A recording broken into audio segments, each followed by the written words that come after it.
Okay, I think we're at the hour. We're going to start, and my sense is that people will trickle in the first few minutes. My name is Asaf Lubin. I'm an associate professor of law at Indiana University, Maurer School of Law, and the co-chair of the American Society of International Law, Law and Technology Interest Group. I'm delighted to be opening our workshop with the Datasphere initiative on data, human groups, and norms, and exchange on international law at the Datasphere. I'm going to keep my opening remarks very, very brief and just introduce our moderator for the next hour and a half. Her name is Carolina Rossini. Carolina Rossini leads the Impact and Partnerships at the Datasphere Initiative. She has more than 20 years of experience in technology and telecom law and policy and nonprofits management, strategy, and development. She is a World Economic Forum Young Global Leader and a professor at Boston University Law School. Carolina, the floor is yours. Thank you so much, Professor Lubin, and thank you so much for co-organizing this event today with us. And I also want to thank all our panelists who have joined us today. I know it's pretty late for all of you, actually, who I think are all in Europe today. Most of you are in Europe. And I also want to thank ACU for the Association of International Law for hosting us today. So today I'm joined by 4 incredible colleagues and panelists and experts in the issue we're going to discuss. I have Bertrand de la Chapelle, who is the founder and as executive director of the Internet and Jurisdiction Policy Network, and is also a co-founder of the Datasphere initiative with me, my colleague Lorraine Porciuncula, who is our executive director, and Martin Huling, who is our deputy executive director. I also have Francesco Fogge-Lezang from Open Future Foundation, who is an expert on everything data strategy in Europe you can imagine and the new legislation coming out. I also have Tim Davis, research director at Connected by Data and senior fellow with us at the Datasphere initiative. And last but not least, my dear Tracy Faustin, who is also part of the Internet and Jurisdiction Policy Network and a fellow with the Datasphere initiative. She leads the work on data and cross-border issues in Africa. So Tracy is gonna tell us a little bit about that. So if I wanna go around the room, I would love for each of you to perhaps add to your introduction and also tell us a little bit about your work and organization. Bertrand. Thank you, Carolina. Maybe one important thing that people need to know in this webinar is that I have been for a long time a French diplomat, as the last position as the thematic ambassador for digital issues quite a while ago. And as Carolina mentioned, I co-founded the Internet and Jurisdiction Policy Network 10 years ago, literally, that has basically developed the objective of bringing together the governments, companies, civil society actors, academia, and international organizations around the table to address jurisdictional challenges on the internet.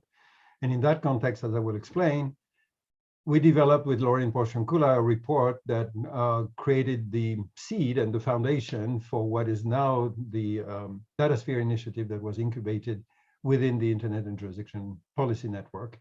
And I will present that in more detail soon. Thank you so much, Bertrand. Francesco? Good morning, good afternoon, good evening, everyone, depending from where you are connecting. I'm Francesco Fogge-Lezang. I'm a policy analyst at the Open Future Foundation, which is an Amsterdam-based think tank working on issues related to openness and access to information. And the main part of my work is concerned with the the European strategy for data, and in specific on issues related to communal governance of data and non-rivalry in access. It's great to be here today. Thank you so much, Francesco. Tim?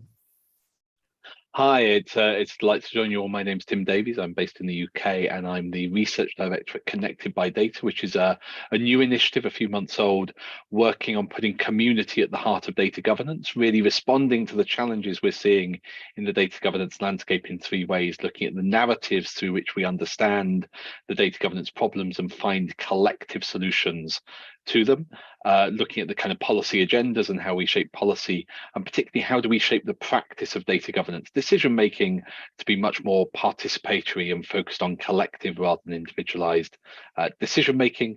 And with the Datasphere initiative, I've been looking broadly at the data governance landscape, which is what I'll be bringing into the discussion, and also drawing on a background in the open data world as well.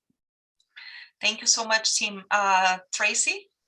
Hi, thank you very much. Good afternoon, good evening, everyone. First of all, thank you to the organizers at ASL for this conference today and for inviting me to present. So by way of introduction, my name is Tracy Sinkamba-Foster, and I'm the International Research and Project Management Coordinator for the Internet and Jurisdiction Policy Network, and I'm working on and leading the Africa regional work and a report on cross-border digital policies for Africa, which you'll hear more about later. But I wanted to share with you a little personal bit about myself. I'm based here in Paris, France. I'm born in Toronto, Canada, and of Guyanese and Zambian heritage. So in all of the languages of my background, I would just like to say to you all, bonjour, hello, and mulibwanji. Thank you very much. Thank you so much, Tracy. This is indeed a very international panel. So without further ado, I would love to jump in some questions, and I'm hoping that this dialogue, this panel won't be just a panel, but it's actually a dialogue among ourselves and also the audience. So if you are hearing, if you're joining us today, make sure to use the Q&A tool of the Zoom webinar to send questions and thoughts. You are also welcome to introduce yourself in the chat and let us know where you are joining us from. Bertrand, right, you mentioned briefly that in actually 2021, INJ released the report We Need to Talk About Data, framing the debate around free flow of data and data sovereignty. The report reached a wide audience with over 1,500 downloads so far, and has been cited by a lot of international organizations so far. So could you give us a little bit overview of what was discussed in that report, and why do you think it's getting so much traction at this point in time in the digital rights and space discussion? Well, I think the easy answer is, Carolina, to say that the reason why it gets traction is because the topic is becoming front and center for everyone. I mean, it's sort of obvious to say that the 21st century is and will increasingly be the century of data, because digital data underpins and reflects all human activities today. I don't delve into the volumes and the enormous growth of digital data, but what is important is that this is not only about personal data. It is very important, but non-personal data is also an enormous proportion of what is being produced and what is being processed.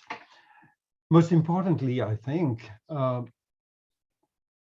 of the big problems that we have, there are policy problems about data, but none of the big problems that we have, particularly sustainable development goals, climate change, pandemic, and so on, none of them can be solved without a massive recourse to data and processing of data.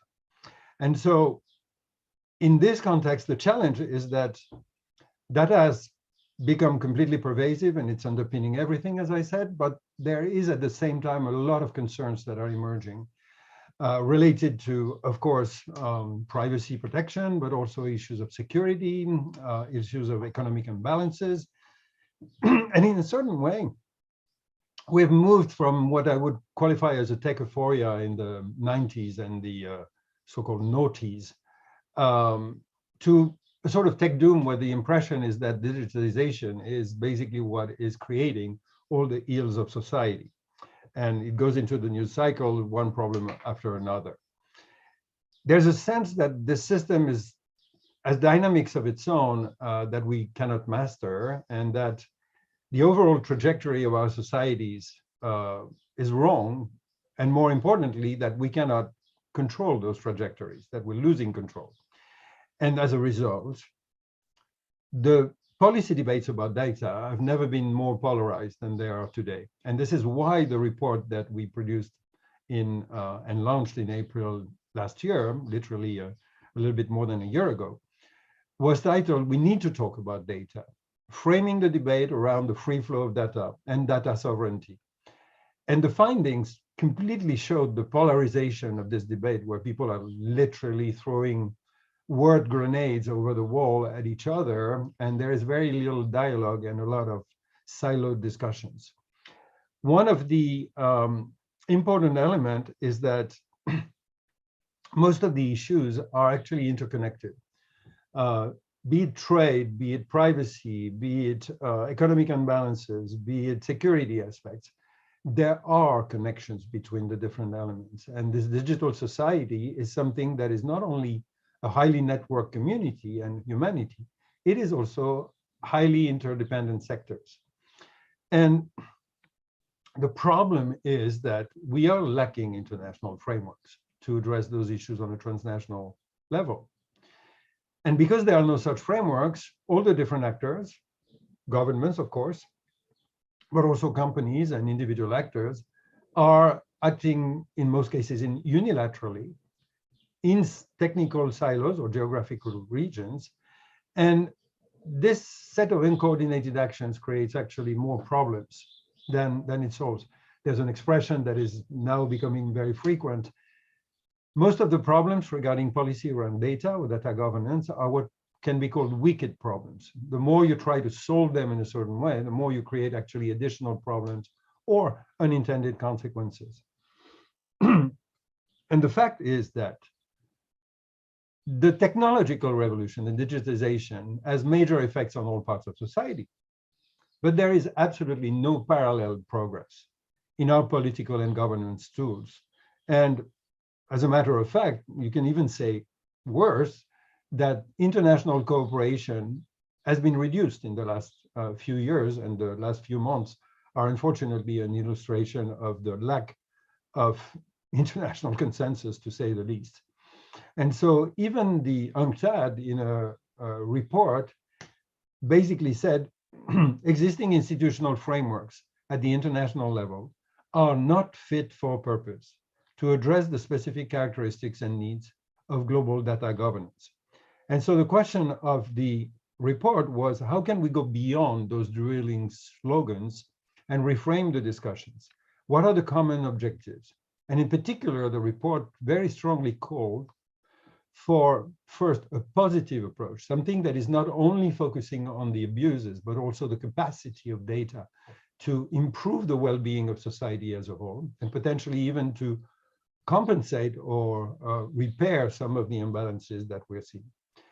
But there is a need for something that is a more holistic approach to data governance, something that is basically a systemic approach to data governance because of the interdependencies of the transnationality and the transdisciplinary approach across silos.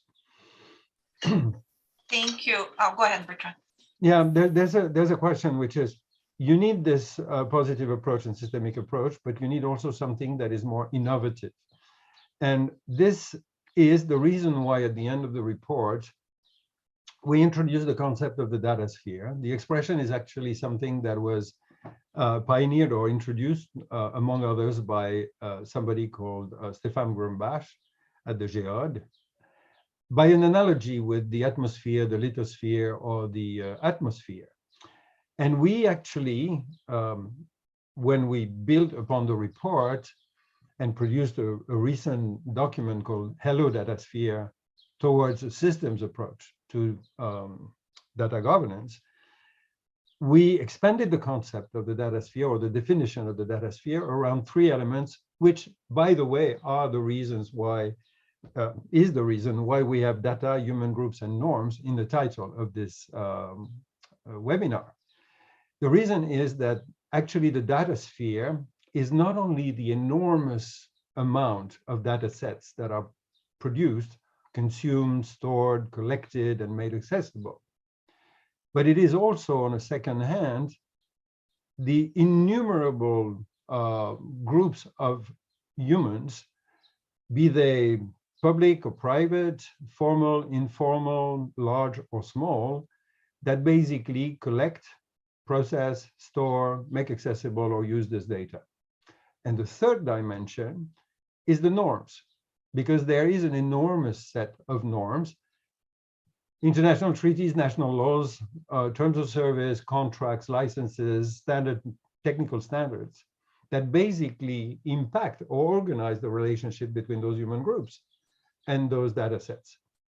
And so the main thrust of the Datasphere and the Datasphere initiative is to consider this as a system and to understand that it is what in physics is called a complex adaptive system.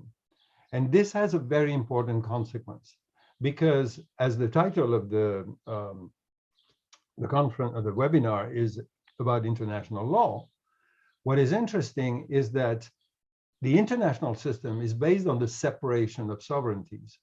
And when you think about the data sphere, it is something that is crossing boundaries even more than the internet itself as an architecture.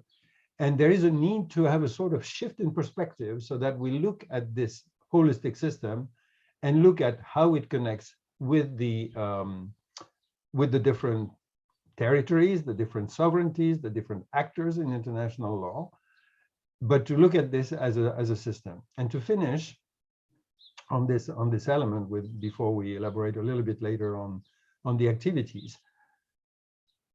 The Datasphere initiative has been incubated during the last year within the Internet and Jurisdiction Policy Network. And the definition of its mission is as follows. The goal is to develop agile frameworks to responsibly unlock the value of data for all. And each of those words has a specific meaning. When we talk about data, it is not only about personal data, as I said at the beginning, but also the enormous amount of non-personal data.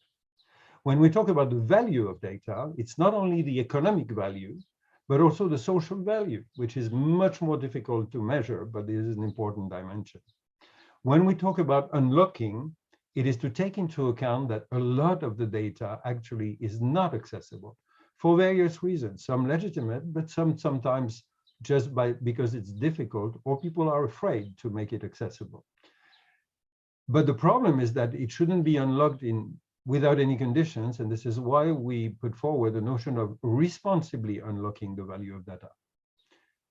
For all means that one of the objectives is that there is a more equitable distribution of the value among the actors whose data is being used, or who process this data, or who benefit from this data.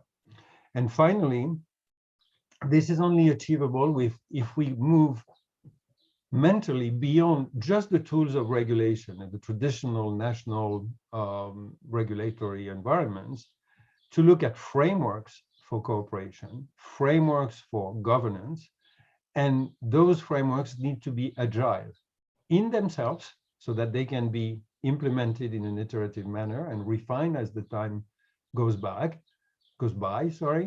but also agile in their development so that there is a participation of the different actors in the various phases of the development of those frameworks. Our vision in the Datasphere initiative is a Datasphere that is collaboratively governed, because there is a conviction that underpins all the activity is that the way we will govern the human-created Datasphere is basically what will determine the future of human society in the 21st century. And this is why the goal of the Datasphere initiative is to bring together all the actors who share this vision and this mission in order to have a certain number of activities that are organized very simply around extensive dialogues, intelligence gathering and production of reports of various sorts, and a very important part, which is the lab, which is intended to explore innovative approaches in techniques or technologies, concepts, and various tools, including legal tools. But we can elaborate this a little bit further. I wanted to paint the picture Once again, the mission of the Datasphere initiative is to develop agile frameworks to responsibly unlock the value of data for all. And this is the responsibility of absolutely every actor, because this complex adaptive system is impacted and driven by the behavior of everyone. Thank you so much, Bertrand. That was very clear and very good, and it is definitely a holistic concept, right? And there is a question for you in the chat, but I want to pass the word for Tracy, and then perhaps we can go back to this because it's connected to what each element of the concept of Datasphere actually means, right? So Tracy, within the work of INJ, but also within the Datasphere, especially the program of dialogues, right? As Bertrand mentioned, we have three programs: dialogues, intelligence, and lab. So through community engagement and consultation and learning, through producing reports and in the intelligence and mapping the Datasphere, to actually developing tools, right? You have been leading a lot of conversations through the African continent with a lot of local partners. So can you tell us a little bit what is the state of that discussion? What are the core challenges for the region? Perhaps how the concept of the Datasphere plays, right? And how can we actually leverage all this work and capacity to address the cross-border digital challenges that Africa faces now, especially because there is a new regional trade agreement, right? For the African continent to become more competitive. What have you learned so far? So to you, Tracy. Thank you, Carolina. There's a lot to unpack there, and perhaps to answer your questions, I will start first by sharing some background about the INJ Africa project. So like Bertrand said, like with the Datasphere and the whole concept of the Datasphere is bringing together actors with vision and shared mission, using agile frameworks and responsibly unlocking data for all. So with the hub that you mentioned, the dialogues part that you mentioned, the Africa work that we're doing feeds directly into it. And the Datasphere initiative is also providing support and contributions to the Africa project. So what is it exactly?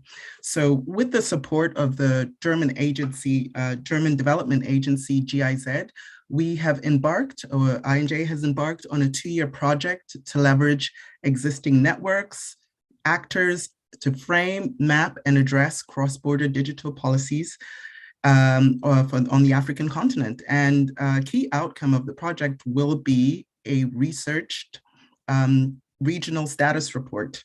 And we would welcome you to share your interest. I'll put that out there now to share your interest to contribute to the data collection for this report. And so to talk about the purpose is to conduct, like I said, a mapping exercise of the rapidly expanding digital policy field in Africa, both for the indispensable cooperation across the continent, but also to ensure that that African voices and actors are heard, and it's duly taken into account some of these policies adopted in other parts of the world that often impact the continent. So in that perspective, we plan to produce an Internet and Jurisdiction report, as I've mentioned, with the current trends, initiatives, and actors. This will also inform the developments for future editions of the Internet and Jurisdiction Global Status Report, which we will happily share in the chat function. I'm sharing for you. I'm sharing. Oh, great. Thank you very much. Which provides a global mapping of initiatives across the globe, but right now we're focusing on Africa. So with the Africa project, what we've set up is a series of dialogues as well. So there have been 2 workshops that have been organized with digital policy experts from Africa and also internationally. So the first workshop happened in December of 2021, and the second one in February of 2021. And these workshops are to allow an open dialogue among participants, and it had the following key objectives. So not only to bring the relevant experts and practitioners from Africa together in a safe space where discussions can be conducted with mutual respect and innovative approaches can be explored. There's also a particular spirit within this dialogue and safe space that we've created to gather input on upcoming trends and challenges and frame the most relevant questions. Because as we have learned from all of these workshops, even though we've had the two and will continue with having these dialogues, is that there's no one solution to some of the problems or opportunities, and really getting the most out of the opportunities that are there. Themes that were discussed during the workshops were stemming from the African continent, as well as other global regions, were the nature of data value extraction, and data value creation. There was also data governance, collaboration, stakeholder interests, harmonization, interoperability, regional and economic integration.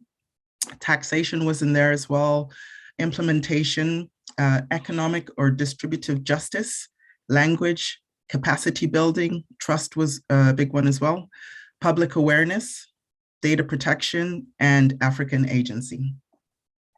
And so this is about building a community of policy actors to shape a common understanding of the challenges and opportunities. We gleaned that, from the findings of these workshops, they will directly feed into the report itself and some learning modules that will be developed at a later stage. And in our timeline of various activities, we are now at the third phase of 6. And several activities will take place in the coming months. And I'm wondering if I should save the activities part for later. Carolina, you could let me know if I can go on. No, please go on, yes. Okay, so there are several activities that will take place in the coming months. They include the publication of a consolidated synthesis report of the 2 workshops I mentioned earlier, which will summarize the key outcomes and will be available in English and French. If anyone would like it translated in another language, please come and talk to me or send me a message and we can discuss. For information, the first knowledge dialogue synthesis report is available now, and I do have the link here, which I will share shortly.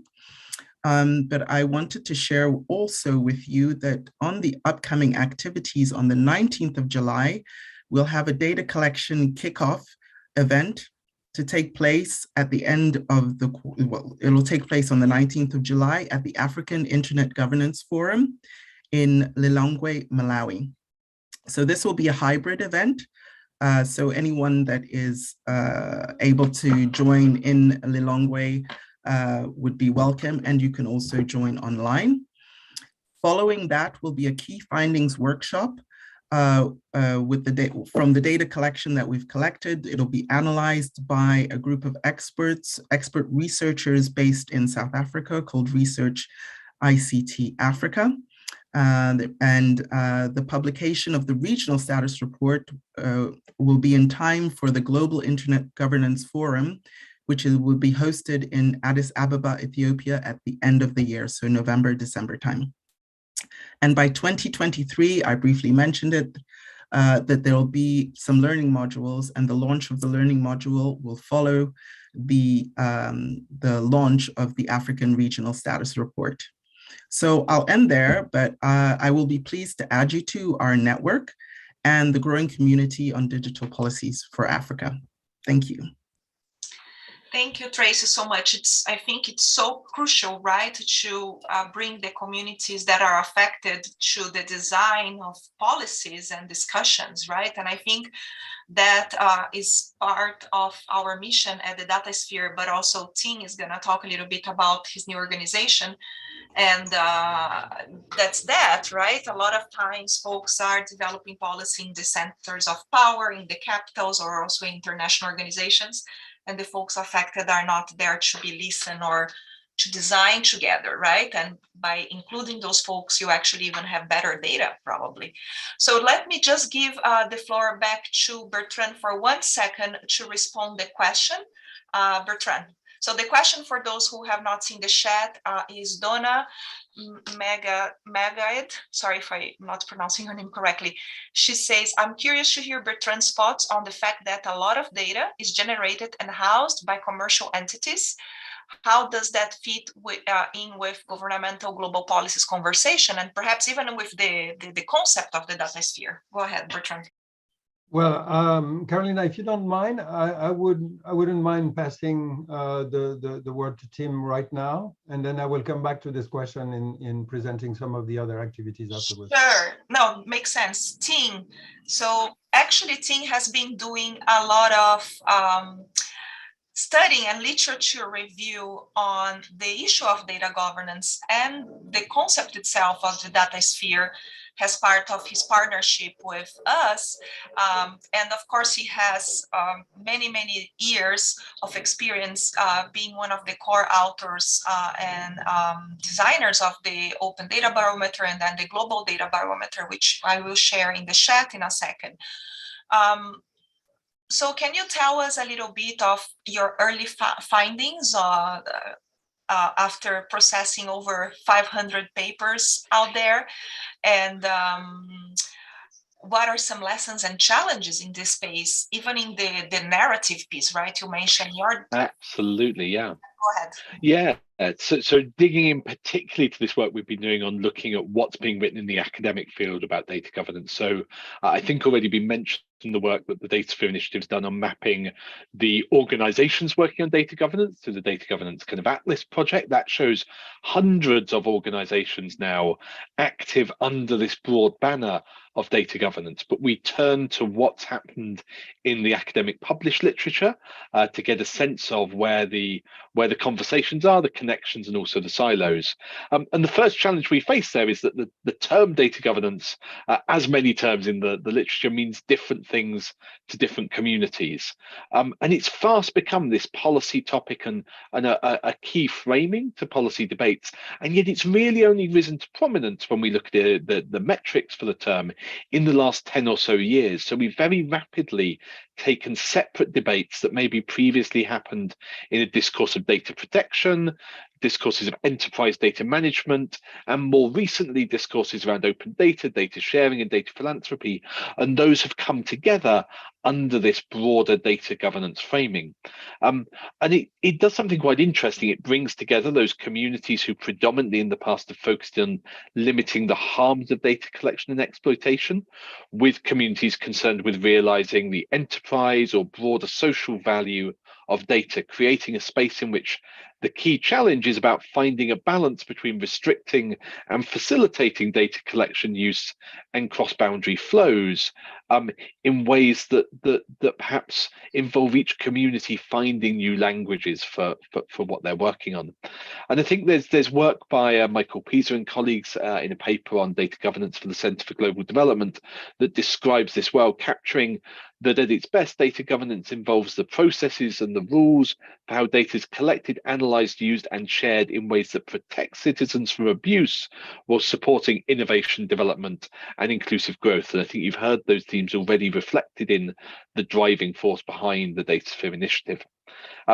However, while you get that integrated vision of data governance emerging in some settings, obviously when we look back on a decade or more of academic literature, we find work that's much more constrained in its focus, with some fairly strong disciplinary and thematic silos evident. And we've taken these many hundreds of papers and cut them in some different ways. We've been reading papers themselves, but we've also been using bibliometric methods to look at things like co-citation networks and term co-occurrence networks to just try and see this literature through a networked data lens as well as through a textual lens.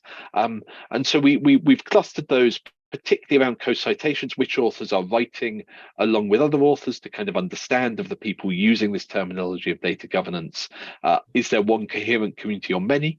And we find a number of different disciplinary clusters. The biggest cluster by far in the computer science field, where there's a small cluster of authors who really focus on data governance as their primary topic, developing conceptual models that try to sort of talk about data governance activities in terms of setting frameworks, managing data as an enterprise asset, setting the decision rights and accountabilities in organizational decision making, policy standards, procedures, and a lot of thinking about compliance. But they're really one very small group of theoreticians of data governance as a whole.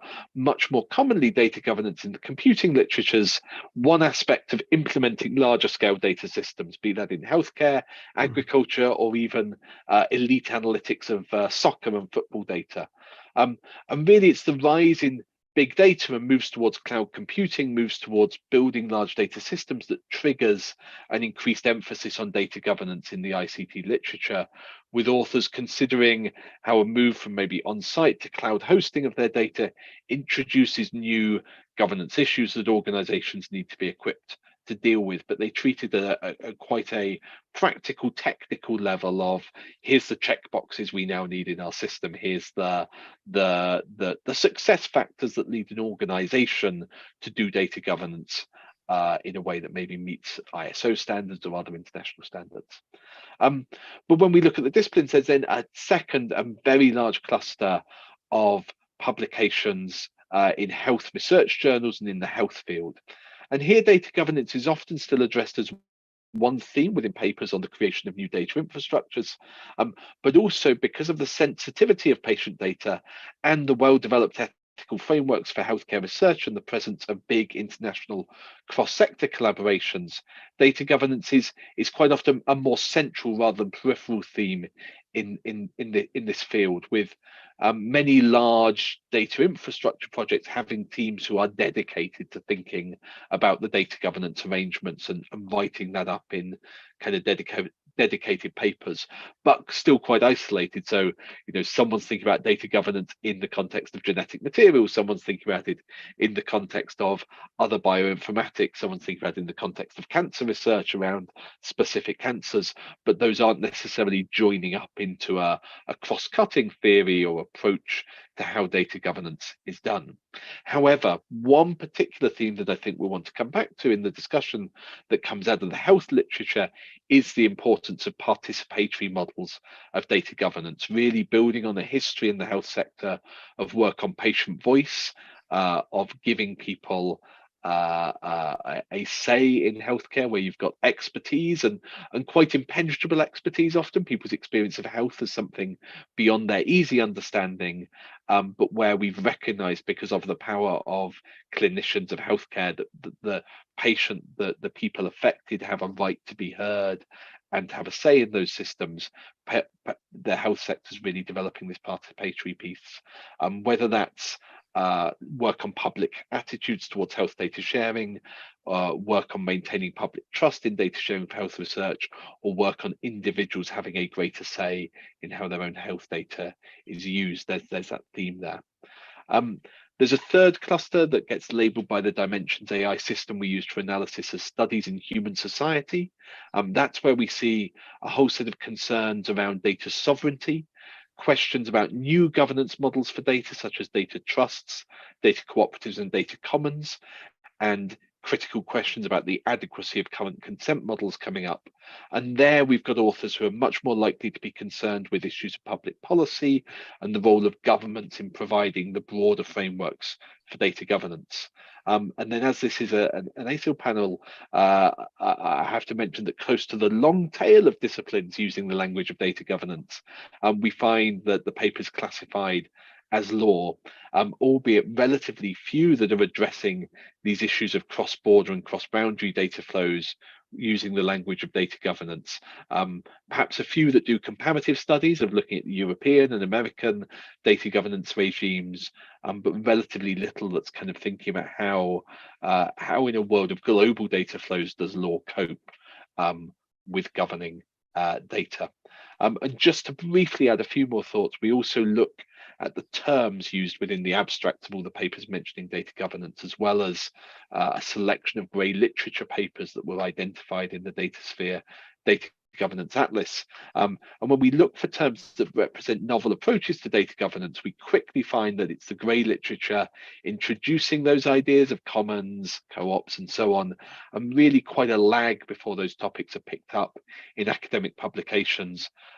The few who are writing about these are really calling for a greater focus on critical evaluation of these new data governance models and questioning how we ensure models like data trusts and co-ops secure their potential and are properly and rigorously researched and evaluated. And I think that highlights a key area for the kind of research community.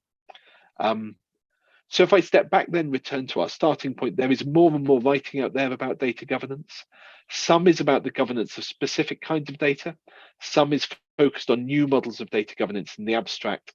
And there is a degree of cross-disciplinary working going on with computer scientists or management researchers, for example, writing about specific thematic data governance projects in health or education or agriculture. But there isn't really, in the sense we're getting from that work, yet a coherent field of data governance research that takes this holistic approach that Datasphere is looking for. And so there are considerable opportunities out there to better connect across research silos, build shared theory and shared research agendas. And so we've got some work still to do. The lit review is still in progress. And some of what we'll be doing in bringing that together is really to see more clearly what the Datasphere perspective adds. And I think we'll be exploring that in the discussion as we go forward. So I'll end there. Thank you, Tim, so much for that exposition on what you can find already out there and how that bibliography review seems to reinforce the idea of silos, but perhaps historically it's moving towards a convergence among fields, right? If I understood you correctly. Bertrand, do you want to cover that question? Go ahead. Yeah, actually, I will piggyback first on what Tim was saying, because there are a certain number of activities that the Datasphere initiative has already undertaken, although it was just incubated, and we have only formally launched in April this year, in the context of a G7 event that was organized by the German presidency of the G7. So Tim mentioned the literature review. He has also mentioned, and I want to elaborate just a tiny bit on the notion of the Datasphere Governance Atlas, which is a massive endeavor that has actually taken a life of its own from a preliminary exploration of the landscape, and in order to know who is doing what in the field of the data governance. And it ended up at this stage, and it's only the preparatory stepping stones for an ongoing activity that we will develop. It ended up registering already, from just scratching the surface, as Tim mentioned, more than 260 different entities, including 40 international intergovernmental organizations and 260 actors in more than 40 countries around the world. And those actors are documented in the report that Carolina has shared the link to in the chat, where basically those 260 entities are not only described with their links, some information about the key publications that they have, but also indexing by region, by type of activity, by nature. And they can come from government, from civil society, from academia, from international organizations, and any type of organization. So it's a remarkable resource, and every time I have to pour through it, it is a great source, and Carolina has been instrumental in steering this. And it will be continued, and we are encouraging everybody to share with us the informations that you may have, because we will expand this and turn it in particular from a publication with an accessibility online to a real platform to make this a shared resource for everyone. So that's one outcome that is already significant and that I think is very useful for the whole community of practitioners dealing with data governance, because it highlights actors who are working on technical tools such as data fiduciaries, data trusts, homomorphic encryption, and things like that, but also a whole range of sectors from agriculture, mobility, health, or manufacturing, etc. And also from many regions of the world, even if we want to expand its geographic coverage even further. So that's one outcome that I encourage you to go and have a look at. In the context of the lab, there is a publication that we've done recently for and in partnership with the support of the UK government in the follow-up to their G7 presidency last year, which is about sandboxes for data. You know that the concept of regulatory sandboxes is something that exists at the national level in a certain number of countries. It has its own challenges, but it is a remarkable tool to try to bring the actors together to understand better innovations and new sectors when regulations might be limiting. And the idea is to explore the notion of sandboxes for data, particularly at the cross-national level. And I encourage you to have a look at the report if it can be put in the chat as well. That's important. Which brings me to the question, but I wanted to highlight this, and there are other activities. One of them is the group of fellows who are producing information and blogs and videos on the concept of the Datasphere itself and how it connects. And Francesco is one of the contributors in this regard.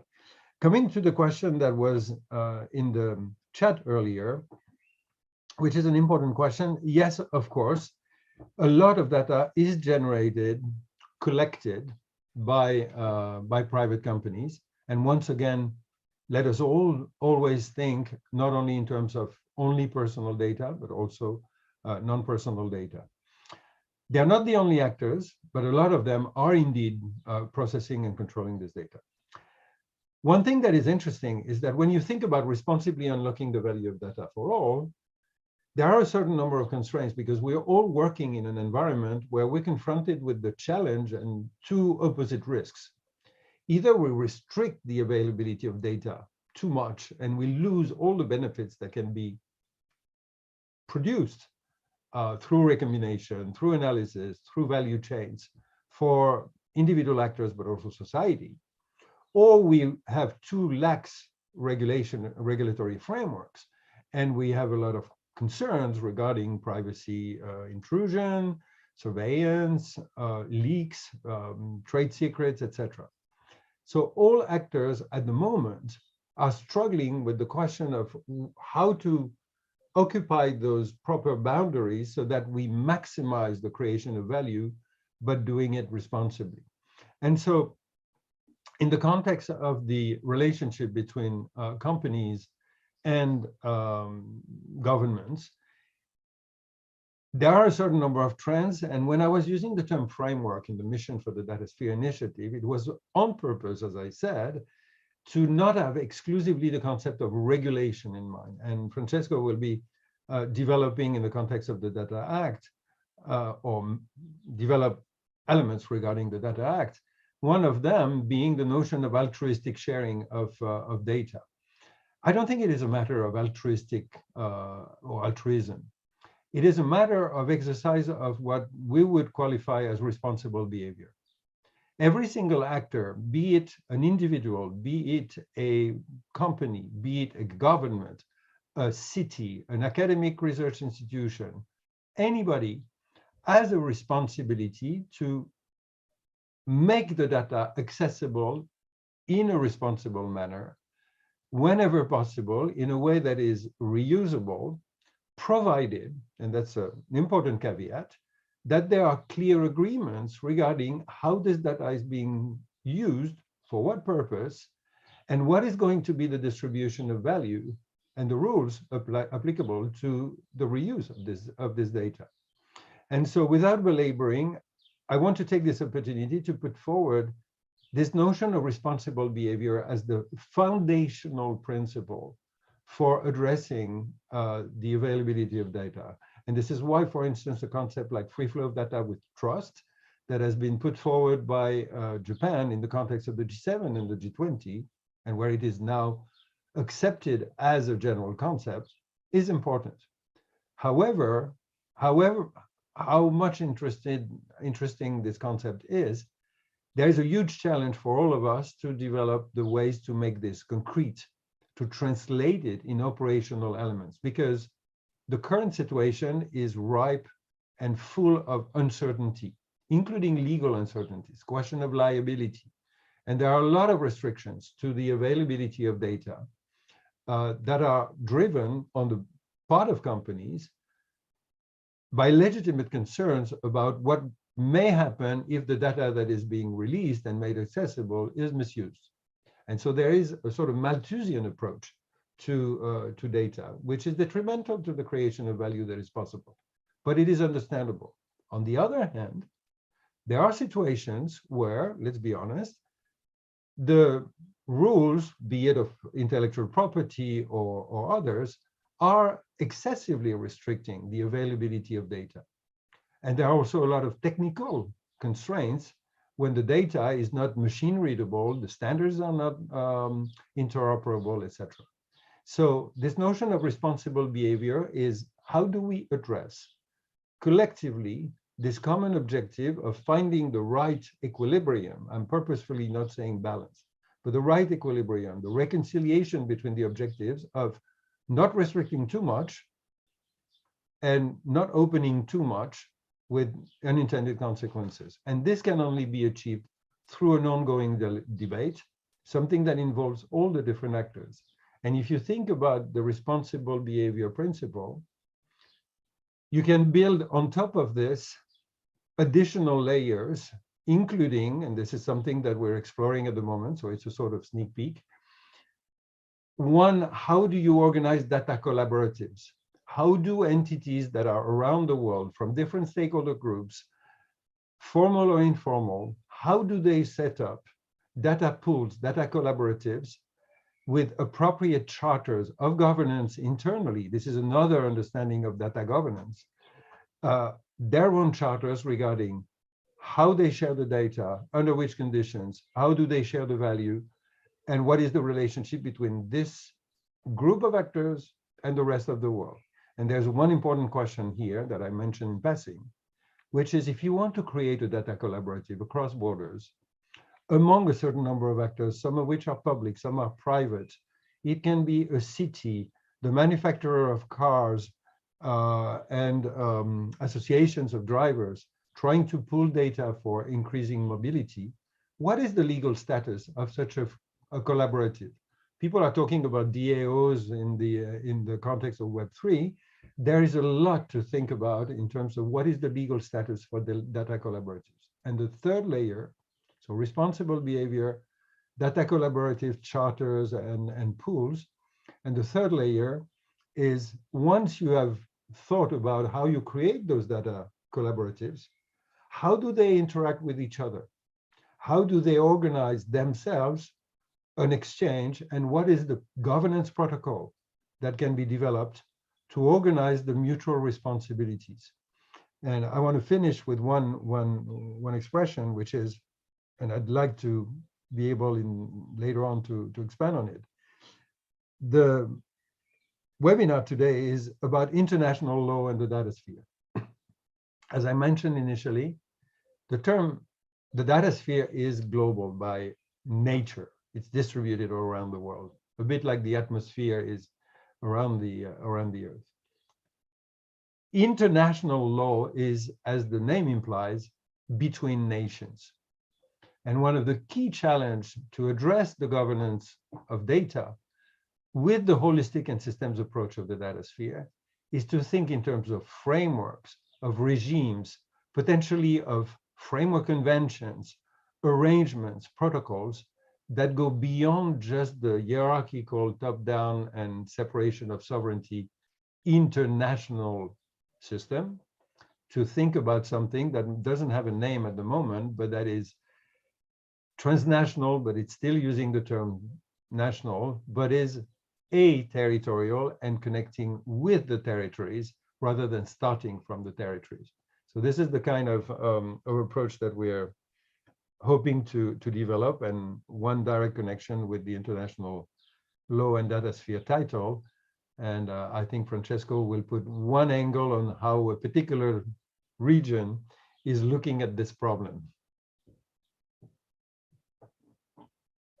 Thank you so much, Bertrand. And exactly, you read my mind here, because I wanted to bring Francesco in for to tell us a little bit what's happening in Europe, right? Europe is one of the most advanced regions in developing the normative framework, right, on everything related to data, for including like the GDPR for personal data, but now under the European strategy, the DGA and the DG, so Data Governance and Data Governance Act. Francesco can explain to us.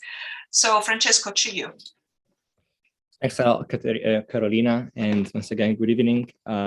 As part of my Datasphere fellowship, I'm investigating how regulatory developments at the EU level impact this holistic concept of Datasphere, and in specific, I'm really investigating how cross-border data flows are impacting the emergence of a greater framework to look and think of data and value.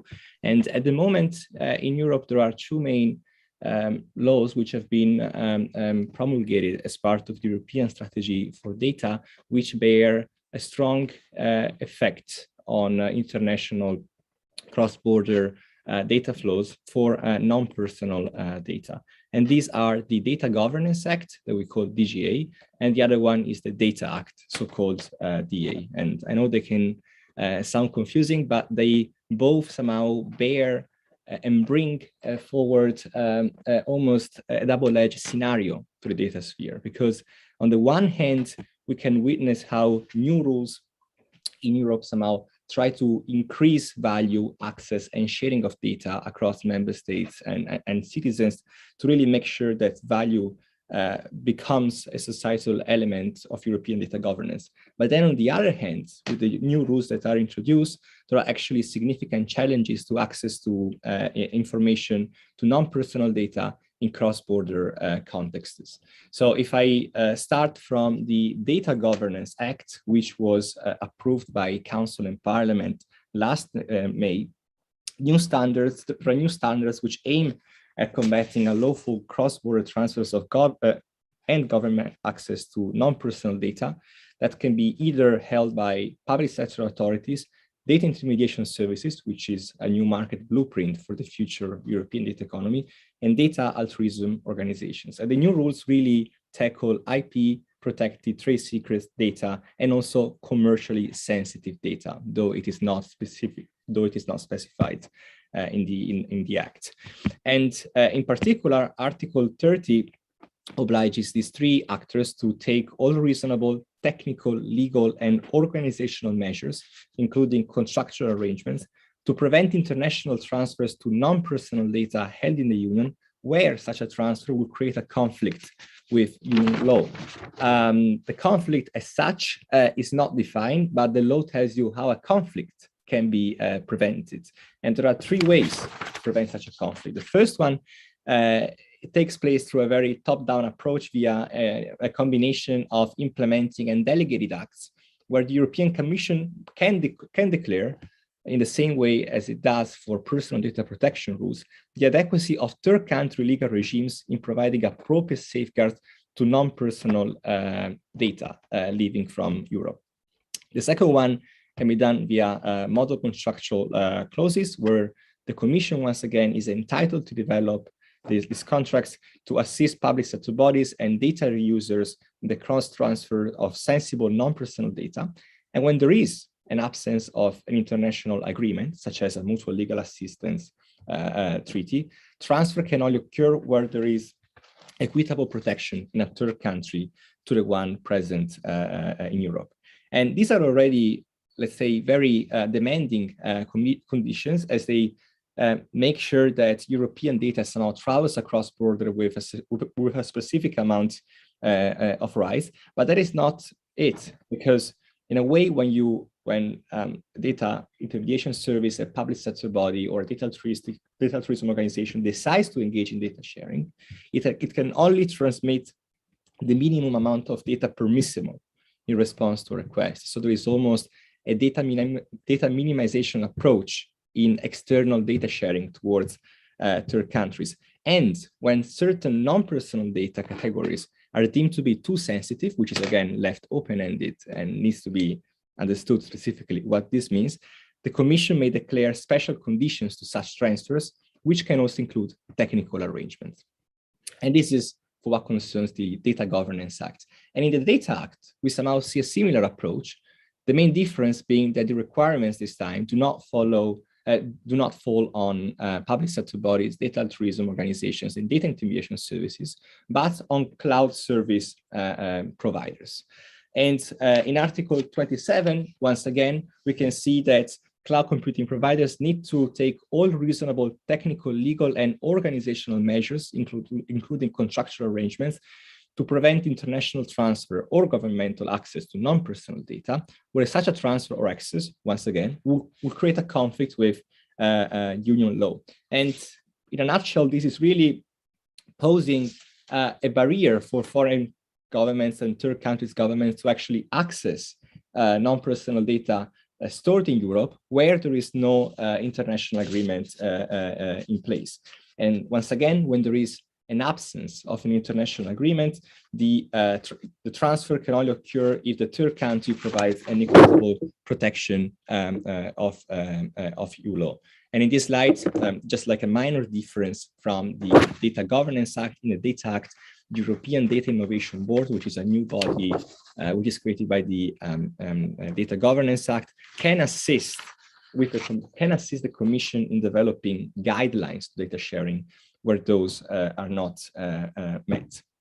And if we look, and this will be my last point, if we look also at the new rules for electronic health data, which are being developed by the European health data space, we can actually see the very same approach. So even non-personal electronic health data is somehow subject to a specific regime made of technical, organizational, legal measures to prevent transfer, and when there are no basis for a transfer, an equitable system must be provided. And all of this ambition can be seen holistically in the European strategy for data, because we don't have to forget that one of the first things that Thierry Breton, when he became the Commissioner for Internal Market, was we've lost the battle for personal data with the US. We now need to make sure that we win the battle for industrial data in Europe. So there is really an attempt in making sure that value is responsibly unlocked in Europe for European citizens, for European companies. But on the other hand, this, as I said at the beginning, brings external consequences, almost like externalities to third countries that wish to engage in data sharing with the EU, and of course, has a strong effect on the data sphere as an holistic system, as we can see almost a geographical approach to data taking place in Europe. Thank you, Francesco. And it's so interesting, right, that a lot of this is guided by this geopolitical competition with the US and China. I'm curious if Bertrand has any reactions to that, especially being a diplomat for such a long time. What are your concerns about this, or hopes, perhaps? Yeah, I will try to keep some of the diplomatic tradition. This is exactly the kind of issue that we were addressing right at the beginning in the "we need to talk about data" topic, because as I said in the introduction or in the beginning of my presentation, there are very legitimate concerns.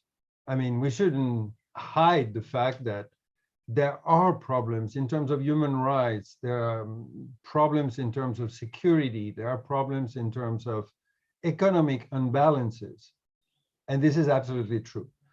The challenge that we have is that the instruments that are available at the moment are not collaborative. They are fundamentally either the national legislation, or in the case of the European Union, something that is the equivalent of a national legislation at the level of a bloc. The advantage for this bloc, which is the European Union, is that it has the institutions internally to develop its own policies, which is not the case in other regions. We were discussing earlier the questions of other regions, such as Latin America or particularly Africa. In spite of all the efforts of the African Union to build a collective strategy for data and for other topics, it doesn't have the legacy of the years that the European Union has developed its practice of developing, of producing harmonized rules at the level of 27 countries. So an institutional framework that allows the European Union to have a power to edict norms for 27 countries in an agreement, a market that is extremely attractive and that cannot be discarded by any operator that has to have an activity globally. And as a result, the capacity to exercise some form of extraterritoriality, as we saw with the GDPR, and the capacity to impose those rules, because the actors have an obligation to basically be able to serve the European continent. This has proved successful with the GDPR, at least in terms of establishing the normative power of the EU in that regard, and triggering what some call the Brussels effect. I know that Francesco is keen on referring to this expression. Whether the regulations are absolutely balanced is another issue. And there are many questions regarding the GDPR. And according to the criteria of responsibly unlocking the value of data, I'm not absolutely certain that the cursor has been put in the maximum capacity to generate the value of data. But what is important is that the focus at the moment is in many regards very connected to the notion of location. And in the concept of the data sphere, when people talk about data sovereignty, for instance, there's a lot of ambiguity, and I encourage you to look at the report itself, because we delve into a lot of details in that regard. People are putting behind the notion of data sovereignty or digital sovereignty a lot of things that are very different, and everybody has a different understanding of what data sovereignty means, including data localization and a lot of other rules. It is a little bit as if there is a panacea for all types of ailments regarding the digital environment.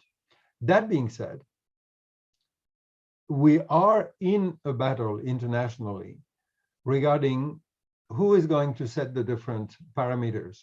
And we were discussing about Africa, that, for instance, for African actors, not only are they subject to regulations that are adopted outside of the continent, and that goes for many other countries, but their participation in the global debate about how those norms are being set is still limited.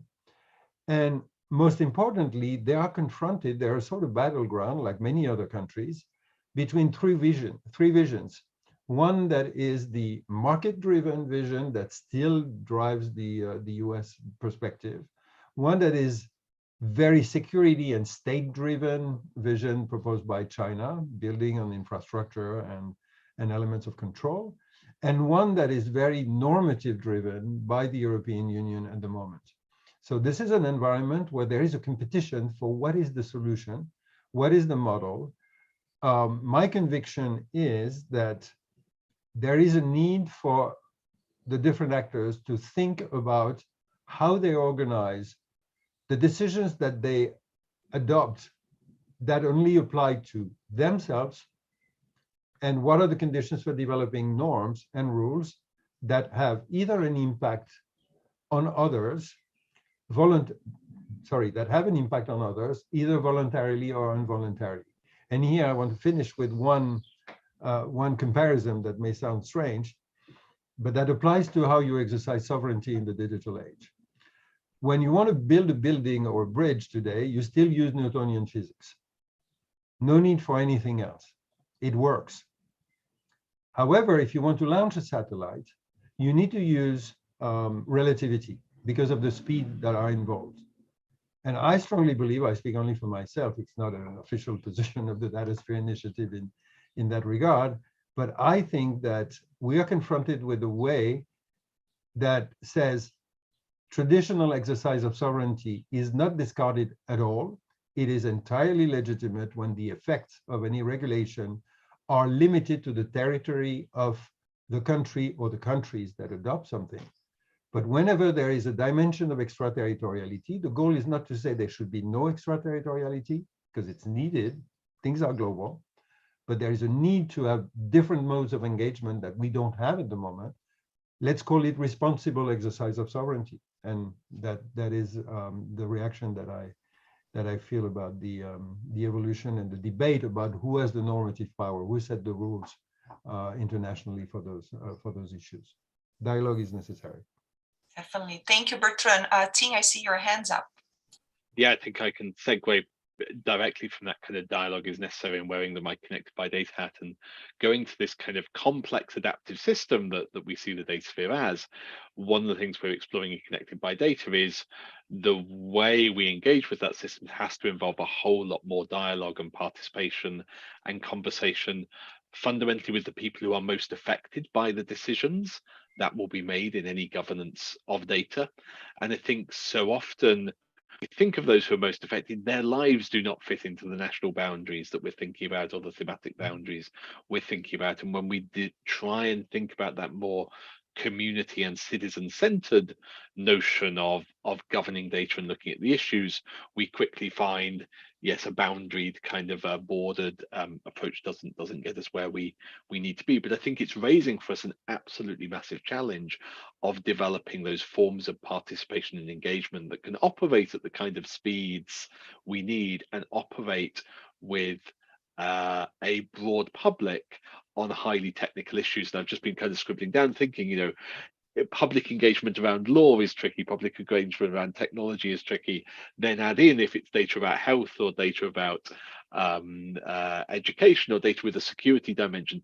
These are all really quite complex topics, but ones that we need to embrace that challenge of making accessible, having discussions that involve citizens from all sorts of backgrounds in both setting the broad principles that we're using to govern data and think about these different overlapping spheres of governance, and also vitally get people involved in the day-to-day operational decisions of data governance, because I think it's not only the big principles that matter, but the everyday decision making, having much more sort of process for participation embedded within it. Because I think what we're seeing in a lot of places is legislation that leaves an awful lot to secondary legislation, you know, a lot of sort of broader frameworks saying, well, we'll come up with our list later on of what's permitted, not what's not permitted, rather than we'll have a process through which we come up with what will be permitted or not permitted, and through which we'll review and through which we'll kind of build on that. So yeah, that's very much something we're kind of grappling with, but I think that connects into this.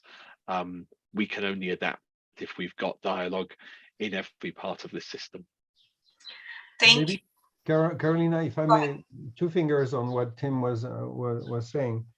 One, this notion of the modes of engagement for the development of legislation or regulations or frameworks is exactly the challenge that we're trying to address with the notion of agile frameworks. Because the idea that for issues related to data and data governance, we will work for a long period of time, adopt something that will be set in stone for 20 years or 30 years is not going to work. I mean, the French rules for associations dates back to 1901 and it still works. The Constitution of the US is more than 200 years old, that's fine. But for those issues, we need mechanisms that are not only collaborative for developing the rules, but also for adapting them on an ongoing basis, to monitor, to make sure that we constantly are in this envelope of not too little and not too much, which is basically what biological systems are about. And it's not an accident that we have a complex adaptive system and we need regulation that works more like regulation in biology than regulation in mechanical systems, Newtonian physics aside. And there was another element. Yes, I would be remiss, just quickly, speaking on what Tim was mentioning regarding the engagement of citizens, or a citizen-centric approach, where people are not exclusively and only citizens of one country where they reside. They may have multiple stakeholderships, and those multiple stakeholderships have to be taken into account when developing rules that by nature are going to be transnational.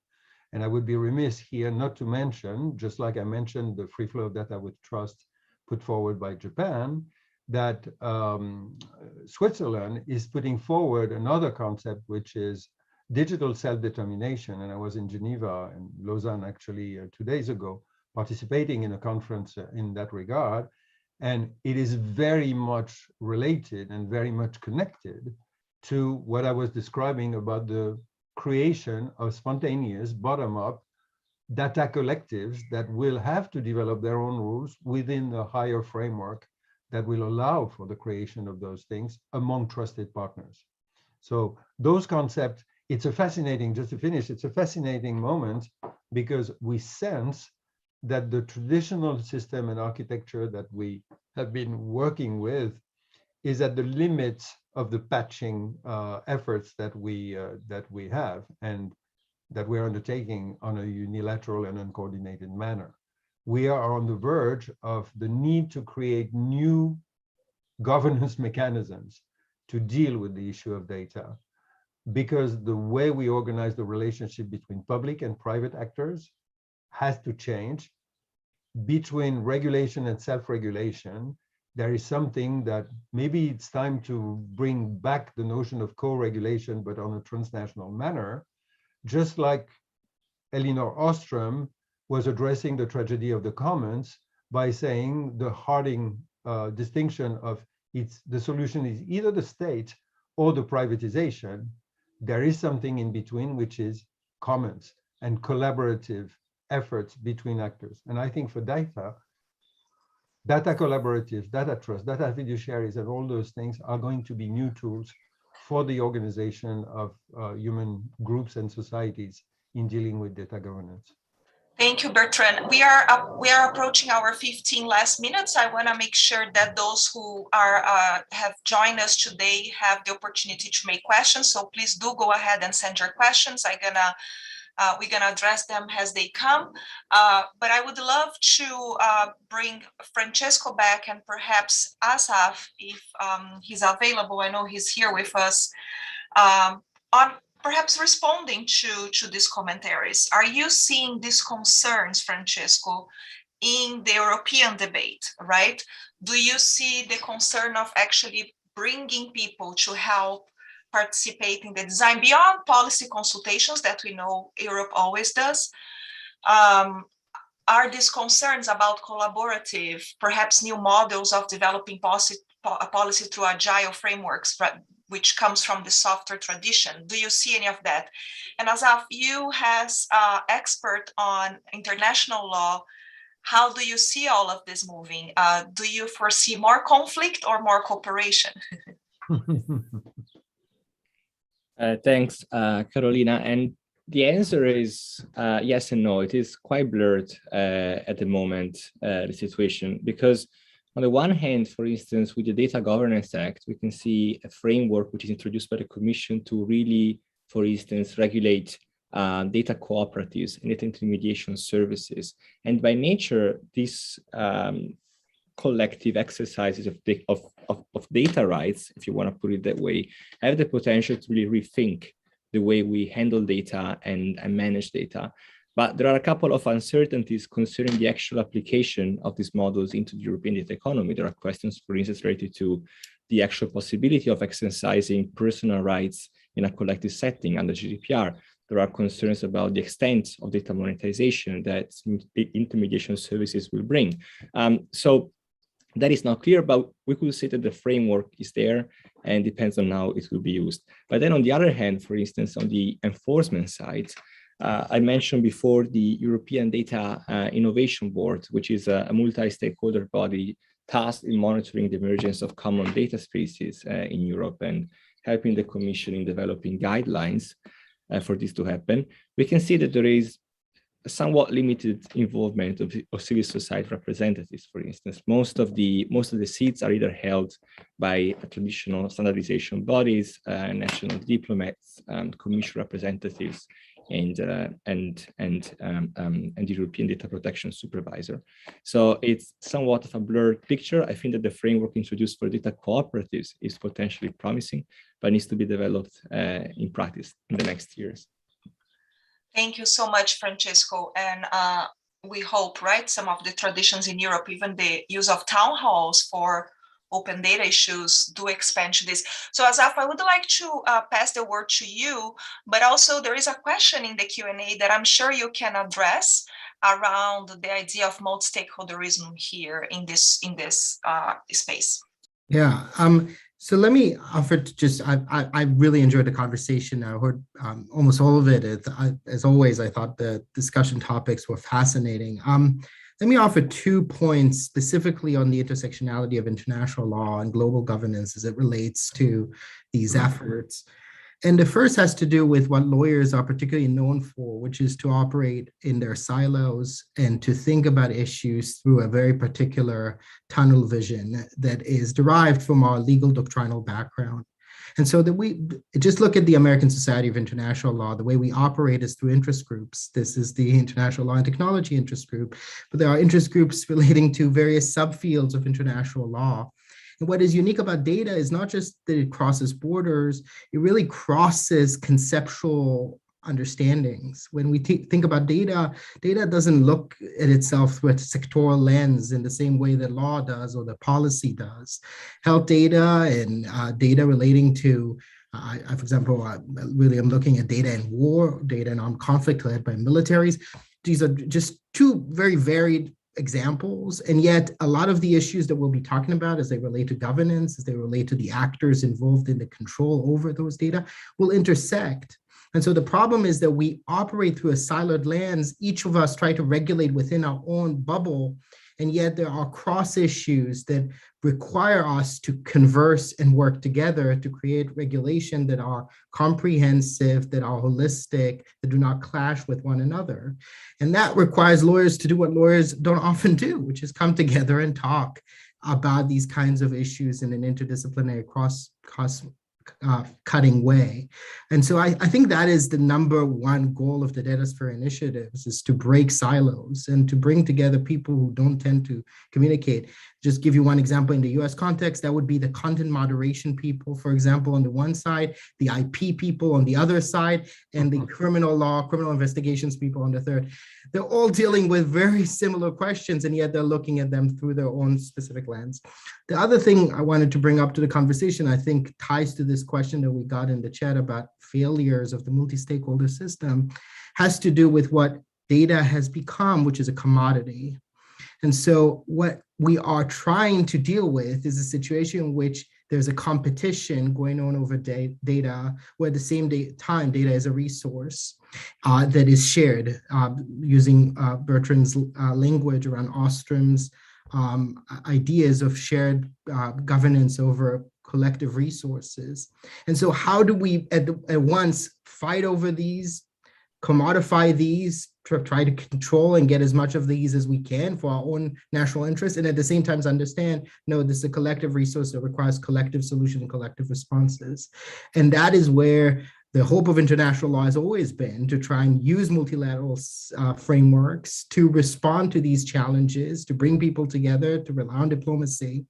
But it's also a struggle. And in that sense, data isn't unique. It's just a manifestation of the same kind of problem we see in other areas of international law. It's just at the forefront of contemporary debates because that is the contemporary competition. Thank you, Asaf. That's super interesting. And one of the things I was thinking about the multi-stakeholder process coming from internet governance is that it's very interesting, right? It works more, if you want to put that way, in non-binding processes, right? In binding processes, like, for example, trade agreements and a lot of times standards, right? You have less participation because generally it's said or it's justified to create barriers for that participation, that you need more experts, right? You are a lawyer, I'm a lawyer. But at the end of the day, I wonder if that's the correct way to do, even in the binding processes. We talk about the folks affected. Where is the voice of the patients, right? Where is the voice of communities that are affected by climate change, that have to flee their countries, which, by the way, becomes a national security problem to other countries, right?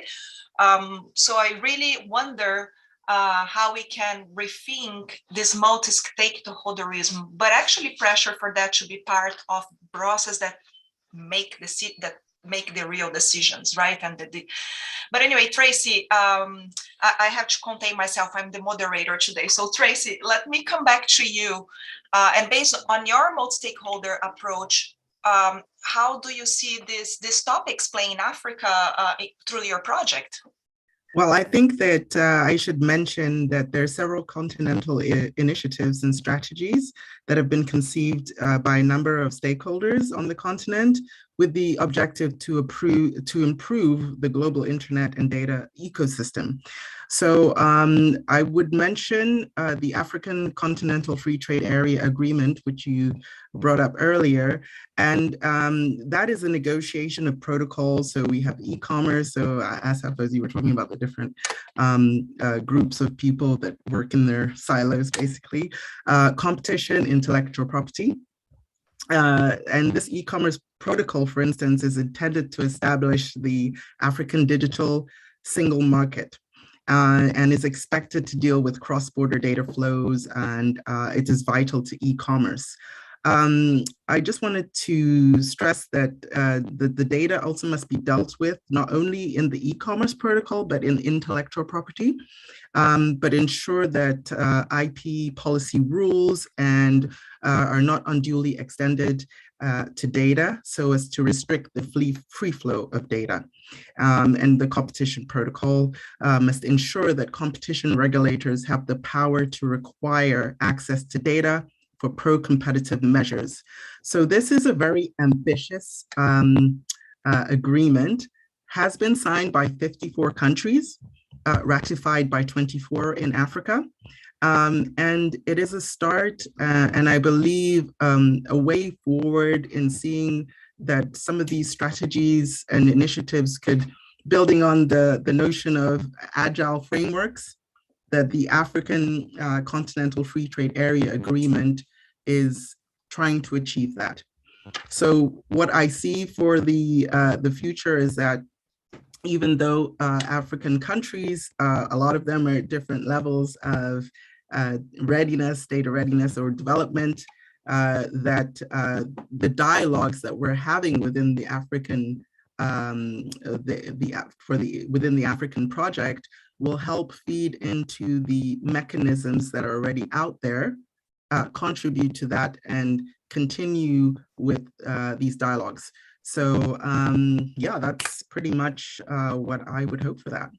Thank you so much. And I really hope that that community has a bigger voice and a big impact, because for years, right, various agencies and companies really access the benefits from data from that continent and don't share back in a way, right? So hopefully that situation will change. So we are up 2 minutes for a close. If you have one word, hopefully a word of hope that you want to share in this regard, which word would be? I'm going to start here in order. Tim? So I think it's around narratives. We need new narratives to help our policy imagination find the solutions that we need. So new narratives that Datasphere and relational data governance give us. Thank you so much. Tracy?